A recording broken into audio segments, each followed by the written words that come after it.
Recorded Books presents a Lone Star audio production. The Lone Texan by Jodi Thomas. This unabridged recording is narrated by Linda Stevens.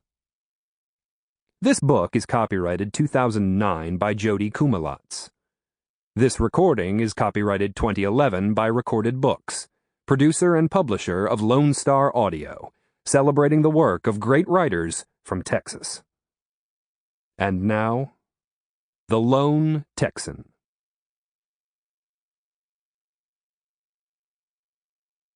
Prologue. Whispering Mountain Ranch, September 12th, 1859. Late summer still hung warm in the night, even though a few of the leaves on the live oaks along the hills had begun to change.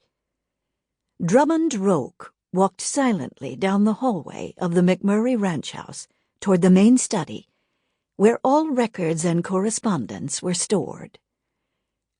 He knew he didn't need to be quiet. The family was in town at the fall school welcome, and Martha, the housekeeper, had retired before dark to her cottage over by the pond. Drum had seen her light go out and knew that, as always, Martha went to bed with the sun. Smiling, he thought of all the years he'd moved through the rooms of this house, sometimes by invitation, sometimes out of curiosity, and once in a while, out of need to check on Sage. He'd been here so often, he thought of this place as home. The McMurrays would be surprised to learn that the night they'd first caught him on their land, he hadn't been stealing horses, but books.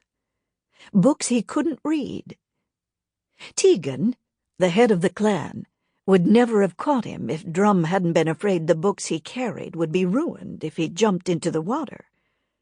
He'd hidden them in the brush by the river and faced Tegan.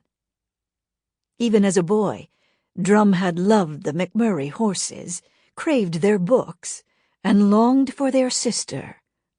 All three were perfectly good reasons to kill him by McMurray standards. At 6'1", he no longer fit through the thin study windows, so about the time he turned 17, he'd chosen to come in through the mudroom off the kitchen. On a ranch as protected by hills and rivers as any fort by 100 troops, no one had ever thought to put a lock on the door. Moving past Sage's old room, he forced himself not to look in. When the only sister of the Sample complete. Ready to continue?